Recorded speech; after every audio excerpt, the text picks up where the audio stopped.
कहानी की शुरुआत में हम लोग एक लड़की को देखते हैं जो कि बाथरूम में नहा रही थी। जैसे ही वो नहाकर बाथरूम से बाहर आती है, तभी वो बाहर कुछ लोगों को देखती है जिन्होंने अपने चेहरे पर अजीब से मास्क पहने हुए थे। और ये लोग इस लड़की का ही इंतजार कर रहे थे।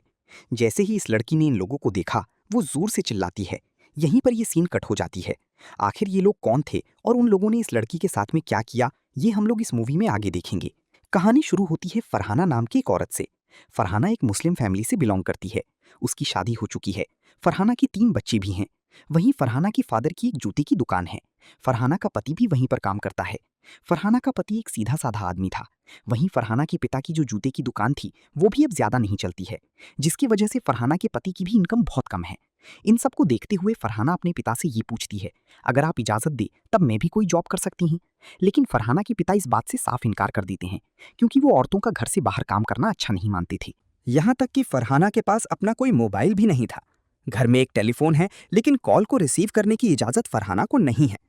जब इनकी फाइनेंशियल कंडीशन बहुत ख़राब हो जाती है, तब फरहाना अपने पड़ोसी से कुछ पैसे उधार में मांगती है, ताकि इनके घर का खर्चा चल पाए।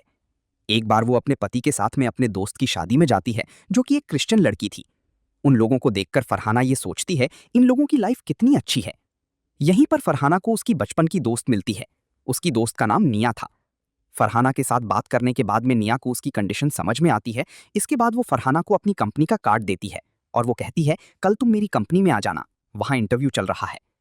फरहाना इस जॉब इंटरव्यू के बारे में अपने पति करीम को बताती है। फरहाना का पति उसे काफ़ी सपोर्ट करता था, इसलिए वो दूसरे दिन ही फरहाना को लेकर इंटरव्यू में जाता है। इंटरव्यू देने के बाद में फरहाना जब निकलती है, तब उसने करीम को ये बताया कि उसका इंटरव्यू क्लियर हो गया है।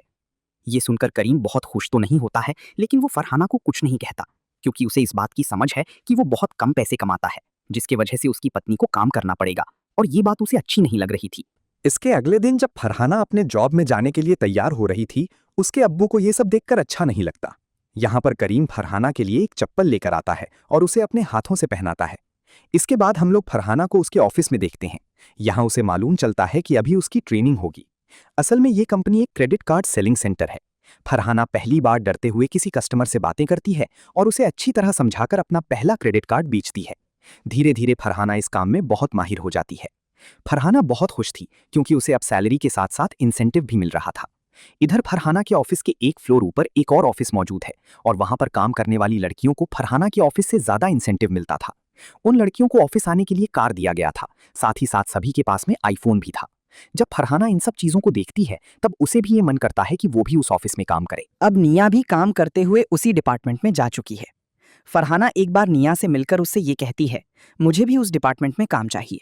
निया उससे कहती है, तुम अभी जहां पर हो वो जगह तुम्हारे लिए बहुत अच्छी है, हमारी वाली जॉब तुम नहीं कर पाओगी। एक दिन फरहाना के छोटे बच्चे की तबीयत बहुत खराब हो जाती है। उसे सांस लेने में काफी तकलीफ हो रही थी, इसलिए ये लोग बच्चे को लेकर तुरंत हॉस्पिटल जाते हैं। डॉक्टर ने बताया इस बच्चे के लंग्स में कुछ खराबी आ गई है, इसलिए तुरंत ऑपरेशन करना होगा, और उस ऑपरेशन में काफी खर्च होंगे, और वो ऑपरेशन काफी महंगा है। अब इन लोगों के पास उतने पैसे तो नहीं थे, इसलिए ये लोग लोन लेकर बच्चे का ऑपरेशन करवाते हैं। अब लोन की अमाउंट काफी बड़ी थी, इसलिए फरहाना अब फिर से निया के पास में जाती है। वो कहती है, प्लीज मुझे तुम्हारे डिपार्टमेंट में काम दिला दो। निया को ये सब तो अच्छा नहीं लगता, लेकिन वो फरहाना के बार बार कहने पर उसे लेकर अपने बॉस के पास में जाती है। बॉस निया से कहती है, तुम फरहाना को हमारे काम के बारे में सब कुछ समझा दो। इसके बाद 1 हफ्ते के लिए हम लोग फरहाना का परफॉर्मेंस देखेंगे। अगर उसका परफॉर्मेंस ठीक रहा, तब हम लोग इसके जॉब को कंटिन्यू कर देंगे। निया अब फरहाना को ये बताती है, ये काम तुम्हारे पुराने वाले काम से काफ़ी अलग है, क्योंकि ये काम एक ऑनलाइन कॉलिंग सर्विस है। यहाँ लोग हमें सिर्फ इसीलिए कॉल करते हैं ताकि वो लोग लड़कियों से मनचाही बात कर सकें। असल में साफ साफ कहूँ तो हम लोगों को कॉलर के साथ में गंदी बातें करनी होती हैं। तुम जितनी देर कस्टमर को लाइन पर रोक कर रखोगी, तुम्हारा पैसा उतना ही ज़्यादा बनेगा। इसके साथ साथ हमारे यहाँ के काफ़ी नियम हैं, जैसे तुम किसी भी कस्टमर को अपने बारे में कुछ भी नहीं बता सकती हो, यहाँ तक कि तुम अपना असली नाम भी नहीं बताओगी। और अगर किसी ने इन रूल्स को तोड़ा, तब उसे नौकरी से निकाल दिया जाएगा। इस कंपनी में विवेक नाम का एक लड़का था, जो कि सभी लड़कियों पर नजर रखता था, और वो इन सभी की कॉल रिकॉर्डिंग्स भी रखता था, ताकि इनके परफॉर्मेंस को देखा जा सके। ये सब बताने के बाद में निया एक कस्टमर से बातें करने लगती है। उसकी बातों को सुनकर फरहाना को काफी बुरा लगता है। वो घर आने के बाद में ये सोचती है वो इस काम को नहीं करेगी, बल्कि अपनी पुराने वाली जॉब को ही करेगी। फरहाना को परेशान देखकर करीम उससे इसका कारण पूछता है। फरहाना कहती है, आज एक कस्टमर ने मुझसे बहुत बुरे तरीके से बात की। तब करीम उसे समझाता है, ये तो जॉब का पार्ट है। मैं भी जब दुकान में चप्पलें बेचता हूँ, मुझे भी कई कस्टमर्स ऐसे ही बोलते हैं।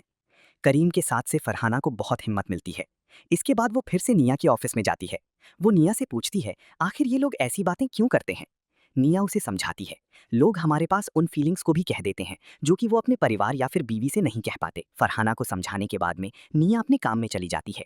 इधर फरहाना की ट्रेनिंग भी चल रही थी।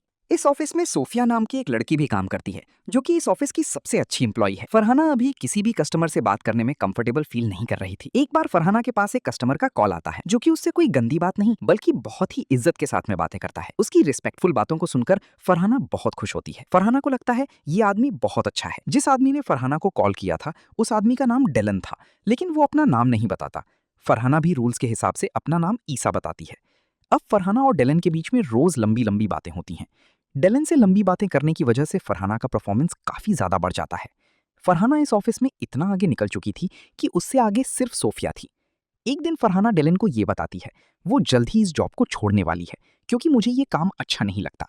डेलन कहता है, तुम ऐसा मत करो, हम दोनों के बीच में एक कनेक्शन बन चुका है और मुझे तुमसे बातें करने में काफी अच्छा फील होता है। डेलन की ये बातें फरहाना को अच्छी लगती हैं। अब वो इस जॉब को कंटिन्यू करने का इरादा करती है। फरहाना से बात करते हुए डेलन ये जान जाता है कि फरहाना एक मुस्लिम है। फरहाना ये जानकर चौंक जाती है कि डेलन को उसके रिलीजन के बारे में पता है, लेकिन फरहाना को भी अब डेलन से बात करके उस पर इतना तो भरोसा हो गया था कि वो एटलीस्ट अपने रिलीजन के बारे में उसे बता सके। इन दोनों की बातों को विवेक भी सुनता है। उसे तो ये बात पक्का था कि फरहाना और डेलन के बीच में कुछ तो जरूर है। डेलन पूछता है, अभी तो रमजान का महीना है, तुम रोजे रखकर इतनी बातें मुझसे कैसे कर लेती हो। वो लाइन में रहकर फरहाना को कुछ देर आराम करने के लिए कहता है। एक दिन वो कहता है, मैं तुम्हें एक गिफ्ट देना चाहता हूँ। फरहाना कहती है, आप किसी गरीब को दे देना, मेरे लिए वही बहुत खुशी की बात होगी।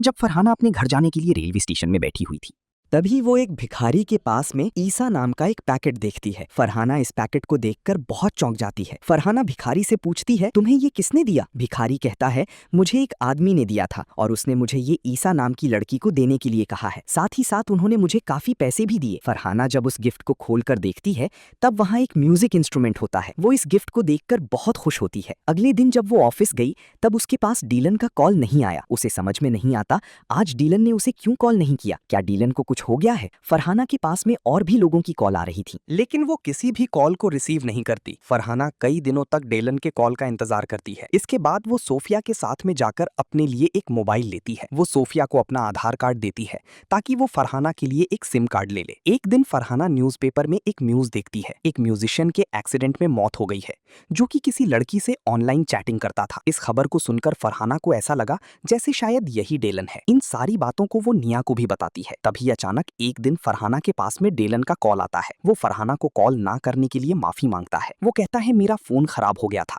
जिसकी वजह से मैं तुमसे बात नहीं कर पाया। फरहाना कहती है, मुझे तो ऐसा लगा था जैसे आपको कुछ हो गया हो, इसलिए अब मैं आपसे मिलना चाहती हूँ। फरहाना की बात सुनकर डेलन सबसे पहले अपना नाम बताता है और वो कहता है, कल ईद का दिन है और मैं तुमसे कल ही मिलना चाहता हूँ। फरहाना उसकी बात मान जाती है और कहती है, मैं आपके लिए बिरयानी लेकर आऊंगी। इधर विवेक भी इनकी बातों को सुनता है। इनकी बातों को सुनकर वो सबसे पहले इन बातों को बॉस को बताने की सोचता है, लेकिन कुछ सोचकर वो रुक जाता है, क्योंकि वो भी अब फरहाना की तरह इस आदमी को देखना चाहता है। ईद के दिन फरहाना बहुत खुश थी और वो खुशी से बिरयानी बनाती है। ईद के दिन में सभी लोग घर पर थे, इसलिए फरहाना को बाहर जाने का वक्त नहीं मिलता। लेकिन शाम में जैसे ही सभी लोग घूमने के लिए जाने वाले थे, फरहाना तबीयत खराब होने का बहाना बनाकर उनके साथ जाने से मना कर देती है। अब सबके जाने के बाद में फरहाना एक टिफिन में बिरयानी पैक करती है और वो डेलन से मिलने के लिए निकल जाती है।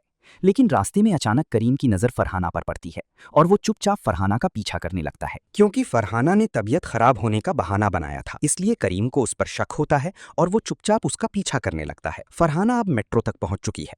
यहाँ विवेक भी था, जो कि डेलन को देखने के लिए आया था। तभी अचानक फरहाना के पास में निया का कॉल आता है, जो कि उसे बताती है सोफिया अपने क्लाइंट के साथ में बाहर भी मिलती है।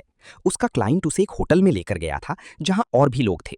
वो सभी लोग सोफिया के साथ में एंजॉय करना चाहते थे। जब सोफिया ने उन लोगों को मना किया तब उन लोगों ने सोफिया को मार दिया। असल में मूवी की शुरुआत में हमने जिस सीन को देखा था वो लड़की कोई और नहीं बल्कि सोफिया थी। निया की सारी बातों को सुनकर फरहाना बहुत डर जाती है, क्योंकि वो भी सोफिया के रास्ते पर चल चुकी थी। वो डर के मारे टिफिन को वहीं पर छोड़कर जल्दी से अपने घर में लौट आती है। जब वो घर में आती है तब पहले से घर में पुलिस मौजूद होती है। ये पुलिस सोफिया के मामले में फरहाना से पूछताछ करने के लिए आई थी, क्योंकि सोफिया के बैग में फरहाना का आधार कार्ड मिला था, जो कि वो सोफिया से वापस लेना भूल गई थी। पुलिस फरहाना से पूछताछ करके चली जाती है। अब घर वालों को फरहाना के फ़ोन के बारे में भी पता चल चुका था। ये सब होने की वजह से फरहाना के अब्बू उस पर बहुत गुस्सा करते हैं।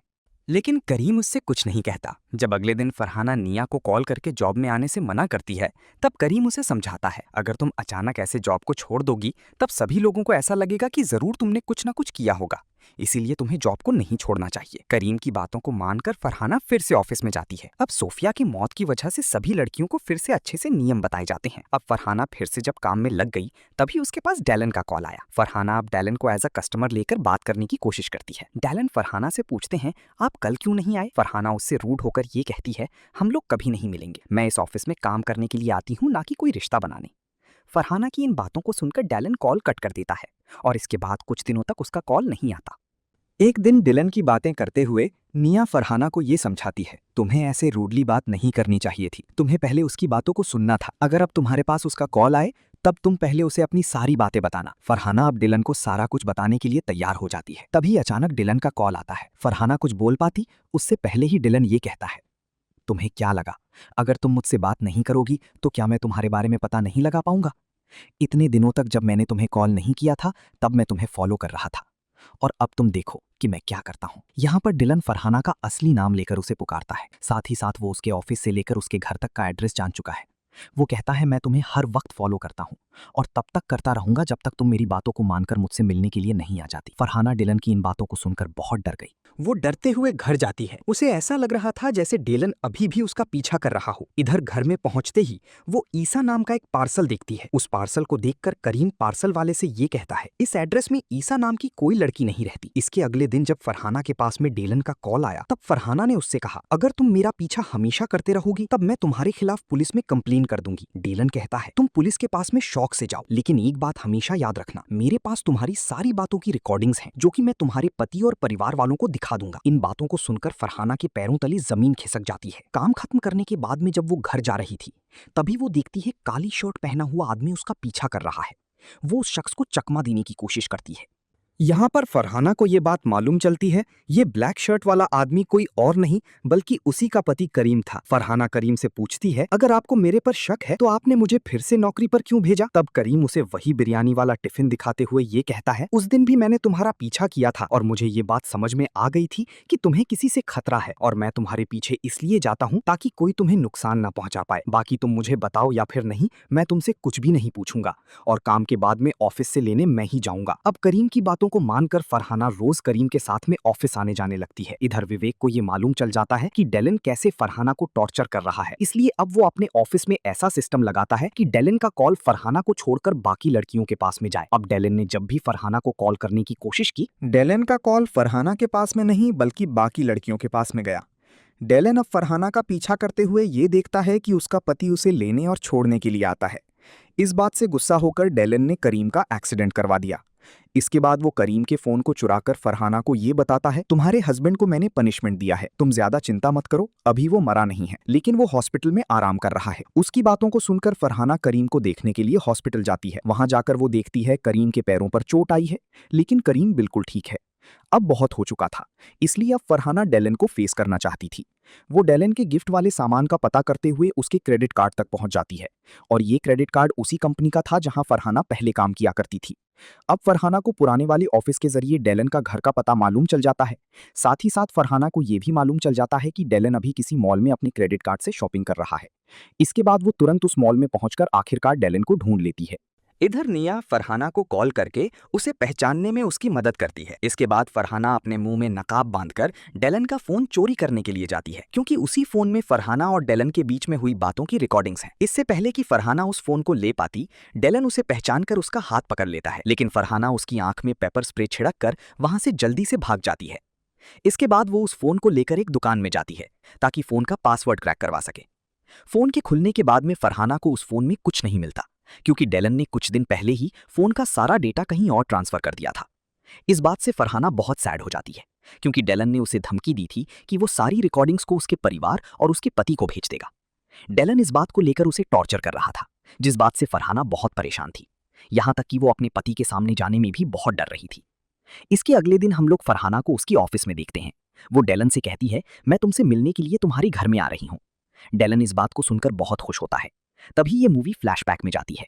यहाँ पर हम लोग ईद वाले दिन में डेलन को देखते हैं, जो कि रेलवे स्टेशन में बैठकर फरहाना के आने का वेट कर रहा था। उसने एक लेडी को फरहाना समझकर छू लिया था। इसके बाद वो औरत गुस्से में डिलन को एक तमाचा मारती है। डिलन के इस कारनामे के वजह से सभी लोग डिलन को अजीब नजरों से देख रहे थे, जिसकी वजह से वो बहुत गुस्सा था और फरहाना भी उससे मिलने के लिए नहीं आई। और जब इसके अगले दिन उसने फरहाना से बात किया, तब फरहाना ने उससे अच्छे से बात नहीं की। इसलिए अब डिलन इन सभी चीजों का बदला फरहाना से लेना चाहता था। अब ये मूवी प्रेजेंट टाइम में आती है। फरहाना अब डिलन के घर में पहुंच चुकी है। डिलन करीम को कॉल करके ये बोलता है, तुम्हारी बीवी मेरे घर में आई है और वो मेरे पीछे हाथ धोकर पड़ी हुई है। मैं तुम्हें लोकेशन भेज रहा हूँ, तुम यहाँ आकर अपनी बीवी को लेकर जाओ। डिलन कहता है, मैं तुमसे प्यार करने लगा था, लेकिन तुमने मेरी फीलिंग्स को नहीं समझा। तभी यहाँ पर करीम भी आता है, जो कि फरहाना को यहाँ देखकर बिल्कुल भी नहीं चौंकता, क्योंकि पिछली रात में जब फरहाना अपने पति के पास में डरते हुए गई थी, तब करीम ने बड़े प्यार से अपनी बीवी से पूछा, तुम्हें क्या हुआ है?